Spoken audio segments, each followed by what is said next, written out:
Everyone welcome to my channel. आमी परिणीता आमार नतून एक भिडियोते आपनादेर अनेक अनेक स्वागत जानाई। और परशुदिन बाड़ीते चले एसेछि, सबार एखाने मन खाराप करछिलो सेई जोन्नो। तो आबार बाड़ीते जेते होबे जेहेतु भोट आछे ओखाने। तो आर कथा ना बाड़िये चलुन भिडियोटा स्टार्ट करी। तो आज के भेबेछि खेजूर और काँचा आम और टमेटो दिए एक टक झाल मिष्टि आचार बानाबो। तो এই সময় গরমকালে একটু আচার খেতে ভীষণ ভালো লাগে। তো সেই জন্য এখানে নিয়ে নিয়েছি 3টে টমেটো, একটা কাঁচা আম আর অনেকটা খেজুর। আর এই যে সবগুলো আমি কেটে ভালোভাবে ধুয়ে নিয়েছি। এইদিকে কড়াইতে জল দিয়ে দিয়েছি আর তারপর দিয়ে দিলাম আখের গুড়। গুড়টা কিন্তু ভালোভাবে ফুটে গেছে। এরপর আমি কেটে রাখা আম, খেজুর আর টমেটোটা দিয়ে দেব। আর জল কিন্তু আমি দেব না, এই জলেই কিন্তু আমি সব খেজুর, আম আর টমেটোটা ভালোভাবে সেদ্ধ করে নেব। সব কিন্তু ভালোভাবে সেদ্ধ হয়ে গেছে। এরপর একটু কিশমিশ আর কাজু দিয়ে দিচ্ছি। আচারটা কিন্তু 90% হয়েই গেছে। এরপর শুধু একটু ভাজা মশলা অ্যাড করলেই কিন্তু আমাদের টক ঝাল মিষ্টি আচার তৈরি হয়ে যাবে। ভাজা মশলাটা বানানোর জন্য এখানে আমি নিয়েছি শুকনো লঙ্কা, জিরে, ধনে, মৌরি আর জোয়ান। মশলাটা কিন্তু আমি ভালোভাবে ড্রাই রোস্ট করে নিয়েছি, খুব সুন্দর গন্ধ বেরিয়ে গেছে। এবার আমি মিক্সার গ্রাইন্ডারে গুঁড়ো করে নেব। একদম কিন্তু মিহি করে গুঁড়ো করব না, একটু দানা দানা রাখবো, কারণ আচারে একটু দানা দানা থাকলে বেশ খেতে ভালো লাগে। এরপর ভাজা মশলাটা দিয়ে দেব। তারপর একটু নাড়াচাড়া করলেই কিন্তু তৈরি হয়ে গেল টক ঝাল মিষ্টি আচার। আর খেতেও কিন্তু দারুণ লাগে। আর এই যে আচারটা আমি বাটিতে ঢেলে নিয়েছি, কি দেখেই জিভে জল চলে এলো, তো খেতেও কিন্তু দারুণ হয়েছে। আজ সোনাইয়ের জন্য বাড়িতে বানাবো মাখানা সেরেলাক। সেই জন্য এখানে নিয়েছি 1 বাটি মাখানা। মাখানাতে কিন্তু প্রচুর পরিমাণ পুষ্টিগুণ আছে। মাখানাতে রয়েছে iron, calcium, magnesium, fibre, vitamin E. তো বুঝতেই পাচ্ছেন মাখানা কিন্তু শিশুদের জন্য ভীষণ ভালো, এটা একটা সুপার ফুড। আর মাখানা খেলে কিন্তু বাচ্চাদের স্কিন ভালো থাকে, হার্ট ভালো থাকে, হাড়ের গঠন ভালো হয়, এছাড়া ব্রেন ডেভেলপমেন্টও কিন্তু খুব ভালো হয়।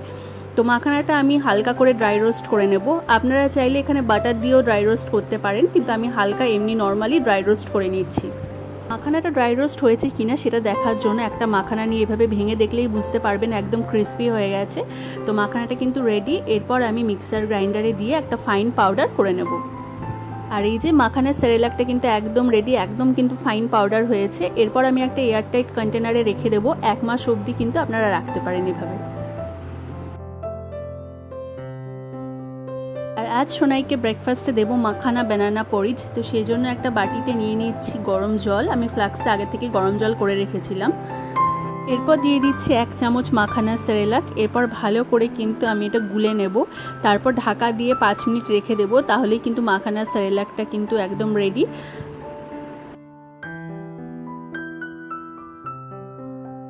আর এখানে আমি নিয়েছি অর্ধেক কলা, কলাটার পিউরি করে নেব। এরপর আমি কলার পিউরিটা মাখানা সেরেলাকে দিয়ে দেবো। কলা দিলে কিন্তু বেশ ভালো একটা ফ্লেভার হয় আর খেতেও ভালো লাগে। মাখানা সেরেলাকটা বানানোর সময় আপনার বাচ্চা যেরকম কনসিস্টেন্সিতে খায় সেই অনুযায়ী জলটা অ্যাড করবেন। আর এই যে মাখানা বানানা পরিচ কিন্তু একদম রেডি। এরপর সোনাইকে খাওয়াবো। আর এই যে সোনাইকে দেখুন, বাড়িতে এসেই ওর দুষ্টুমি শুরু হয়ে গেছে। সোনাইয়ের খাওয়া হয়ে গেছে, ওদিকে খেলছে। আর আজকে আমি ভেবেছি একটু ম্যাঙ্গো আইসক্রিম বানাবো। আমি এখানে কোনো রকম ফুড কালার ব্যবহার করব না, তো সেই জন্য যাতে একটু কালার হয়, দেখতে বেশ ভালো লাগে, ওই জন্য এখানে নিয়ে নিয়েছি 6 চামচ মতো চিনি। চিনিটা আমি ক্যারামেল করে নেব। এখানে আমি 2 চামচ মতো জল দিয়েছি যাতে চিনিটা নিচে লেগে না যায়। আর ক্যারামেলটা কিন্তু একদম লো ফ্লেমে করতে হবে আর বারবার নাড়তে হবে। আর বেশি কিন্তু জাল দেওয়া যাবে না, তাহলে কিন্তু ক্যারামেলটা পুড়ে যাবে আর তিতো হয়ে যাবে। আর এই যে চিনির ক্যারামেলটা কিন্তু একদম হয়ে গেছে, দেখতেই পাচ্ছেন কি সুন্দর কালারটা এসেছে। এরপর দিয়ে দিচ্ছি 500 ml মতো দুধ। আমি কিন্তু দুধটা জাল দিইনি, এমনি কাঁচা দুধই দিয়ে দিচ্ছি। আপনারা চাইলে এখানে আগে থেকে দুধটা জাল করে তারপরেও কিন্তু দিতে পারেন। আর আমি এখানে যে দুধটা নিয়েছি সেটা যেহেতু ঠান্ডা ছিল, তো সেই জন্য নিচে কিন্তু ক্যারামেলটা জমাট বেঁধে যেতে পারে। তো সেই জন্য কিন্তু একদমই ভয় পাবেন না, ক্রমাগত নাড়তে থাকবেন, তাহলে দেখবেন কিন্তু ক্যারামেলটা অলরেডি মেল্ট হয়ে গেছে আর দুধের সাথে মিশে একটা সুন্দর একটা কালার এসছে। আর ফ্লেভারটাও একদম কিন্তু নলেন গুড়ের হয়। বাইরে যে কুলফিগুলো পাওয়া যায় নলেন গুড়ের, তার থেকে কিন্তু 1000 গুণ খেতে বেশি ভালো লাগে। আর আমি দুধটা জাল দিয়ে কিন্তু অর্ধেক করে নেব। দিচ্ছি 1 চিমটি মতো লবণ।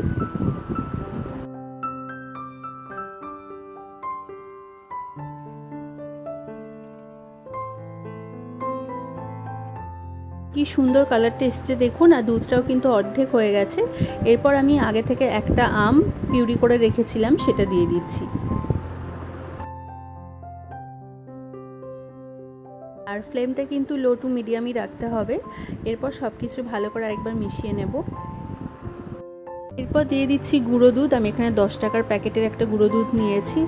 গুঁড়ো দুধটা কিন্তু অপশনাল নয়, এটা কিন্তু অবশ্যই দিতে হবে, তাহলে কিন্তু টেস্টটা ভীষণ ভালো হবে। এই যে কুলফিটা কিন্তু একদম তৈরি হয়ে গেছে, আর খেতে যা অসাধারণ হয়, আপনারা বাড়িতে একবার না বানালে কিন্তু সেটা বুঝতেই পারবেন না। একবার বানাবেন, দেখবেন ভীষণ ভালো লাগবে বাড়ির সকলের। এই যে কুলফিগুলো আমি সেট করব, এরকম মাটির ভাঁড় নিয়েছি চা খাওয়ার। এগুলোতে কুলফিগুলো সেট করলে দেখতেও বেশ সুন্দর লাগে আর বেশ ভালোও হয়।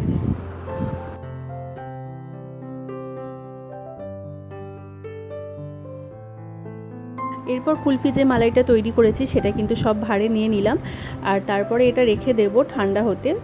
রুম টেম্পারেচারে ঠান্ডা হয়ে যাওয়ার পর ফ্রিজে রেখে দেব মুখটা ঢেকে ওভারনাইটের জন্য। আর সকালেই আপনারা কিন্তু তারপর সার্ভ করতে পারবেন, ভীষণই কিন্তু ভালো খেতে হয়।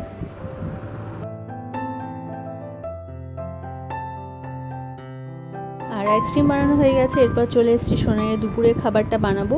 এখানে আমি 3 রকম সবজি নিয়েছি, গাজর, মিষ্টি আলু আর বিনস ভালোভাবে ধুয়ে নিয়েছি। আজকে সোনাইকে একটু খিচুড়ি করে দেবো, এই জন্য এখানে নিলাম 1 চামচ মুসুরির ডাল আর নিয়ে নিচ্ছে 1 চামচ চাল। এই পরিমাপটাই সোনাইয়ের জন্য অনেক বেশি, তবু একটু বেশি করেই করছি। এই যে চাল আর ডালটা মিক্স করে নিলাম, এবার ভালোভাবে ধুয়ে নিয়েছি।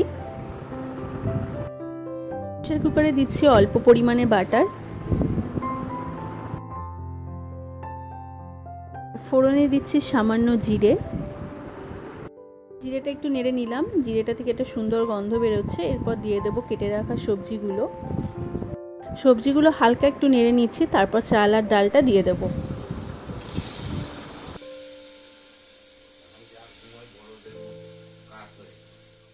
দিচ্ছি সামান্য পরিমাণে হলুদ, তারপর একটু নেড়ে জল দিয়ে দিচ্ছি, তারপর ঢাকা দিয়ে 6-7টা সিটি দিয়ে নিলেই কিন্তু সোনাইয়ের খিচুড়ি তৈরি। আর এই যে সব কিছু কিন্তু ভালোভাবে সেদ্ধ হয়ে গেছে। এরপরে আমি এগুলো সব মিক্সার গ্রাইন্ডারে দিয়ে একটা ফাইন পিউরি করে নেব।